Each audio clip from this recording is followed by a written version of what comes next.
Hello, this is Greg from Pressure Deer Pro.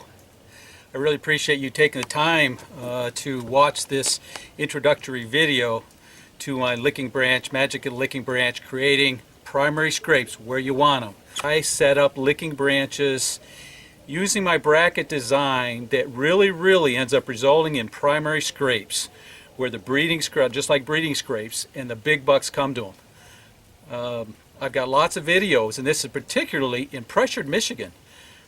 All this material, all the scrapes that you're going to see, the licking branch setups, the design, the layout, why I put them where I put them, all the strategies are all in there.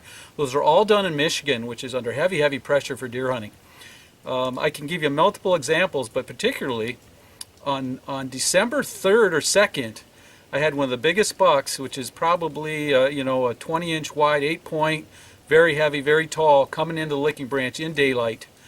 So he could have been shot at the end of rifle season, coming out in broad daylight. So hope you enjoyed this video. Don't hesitate to give me a call, and I'd be glad to discuss all this stuff with you at any time. This is all part of Pressure Deer Pros, Michael, Josh, Bill, and I, the system we use to come to a piece of property and develop it so you can harvest mature bucks.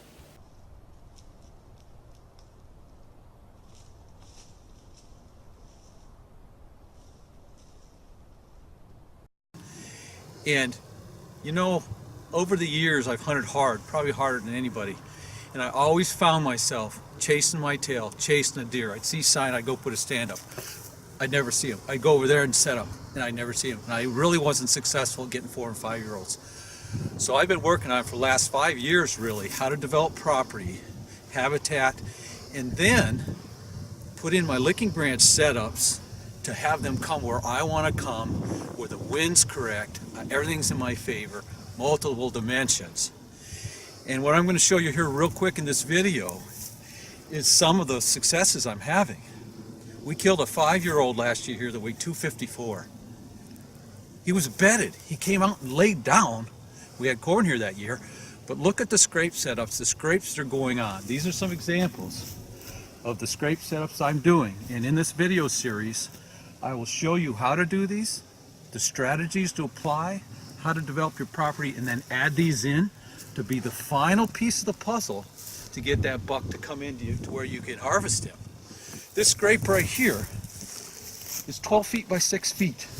All right, so I got a couple scrapes here and a big scrape over here. So this location is one that is on the end of a food plot, near kind of like a staging area, but it's all natural tree setup where I've trimmed the branches. It's the right tree, right setup, right location to see if I could get scrapes going in here, and I did in a big way. Stage here a little bit, monkey around to hit these scrapes. I've got tons of day pictures of bucks coming to these.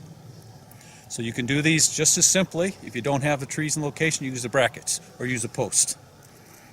But it's a whole idea and concept. It's killer. I did not hunt this stand either this year. I had Curly here 4 times at 6 p.m. at night.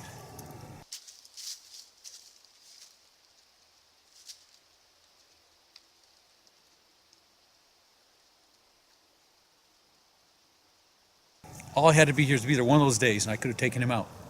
But that's okay. If I would have had more time to hunt, I would have got him. Anyway, but I want to have an easy shot so I don't have to lean and turn when I have a good buck come out. Because I get buck fever, guys. I don't know if you guys do, but that's why I do it. When I was with Rachel on that other location where I almost got Curly, I was shaking so bad, I had to sit there for 10 minutes before we could get down.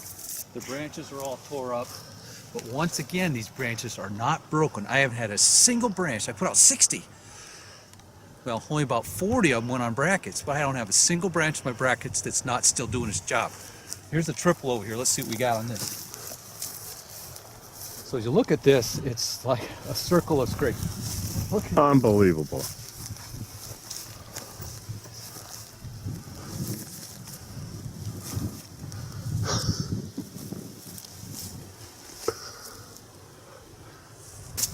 So the other advantage using these brackets is you don't get just one branch per bracket angle. You get multiples. This is one branch, but look at how many licking branches I got off that one branch. They busted this off. They busted this off. but it's still there for them. This scrape is very fresh. There's a lot of bucks coming into this. I blow right across the water. It's a perfect blowover setup. It's a natural barrier that's there. I didn't have to do anything. I don't need elevation advantage. Then I did habitat changes. You see the thick habitat. This is a clear cut I did to hold bucks. So the next thing is you add these licking branch setups so when they come out where you want them to come out.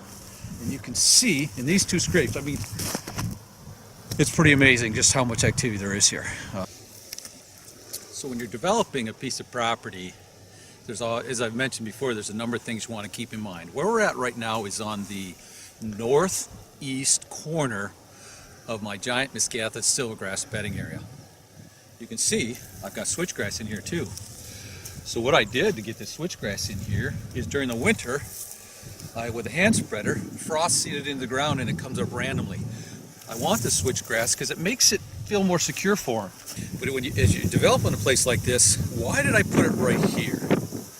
That's the question. So once again, I started with my ambush location and my ambush plan. So let's walk over here.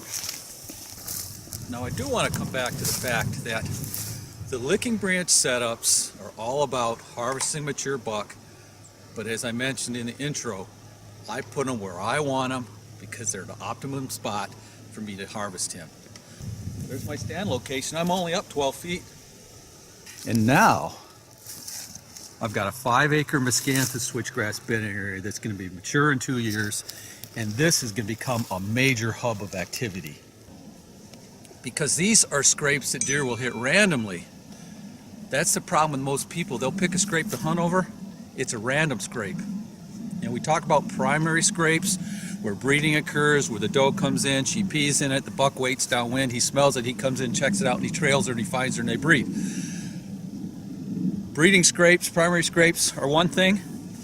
My bracket setups are breeding scrapes because I'm telling you, I've got some pictures I can show you where they peed in them and everything else, and I get so much activity on them. Now you heard me mention earlier about the importance and why I love my brackets. I don't know, it's just something I came up with, but I'm telling you it works great. Why did it work so good? Here, this is last year's rub. You can see the rubbing on it. Now why is it that I put this right here is the real question. Anybody can put one of these anywhere in the woods, but the real question is where do you put them and why? I've had a lot better success on doing these near staging areas by food plots. That's now let me talk about timing. You guys probably get sick of us talking about following Bill Vale's hunting calendar, but I'm telling you, the adjustments that are made for the timing to hunt on that is really, really critical to follow. But in this case, I targeted the day I hunted here. I only hunted for an hour and 20 minutes. After going 20 days with no good buck pictures, I got 8-9 different good bucks all in the same 2-day period.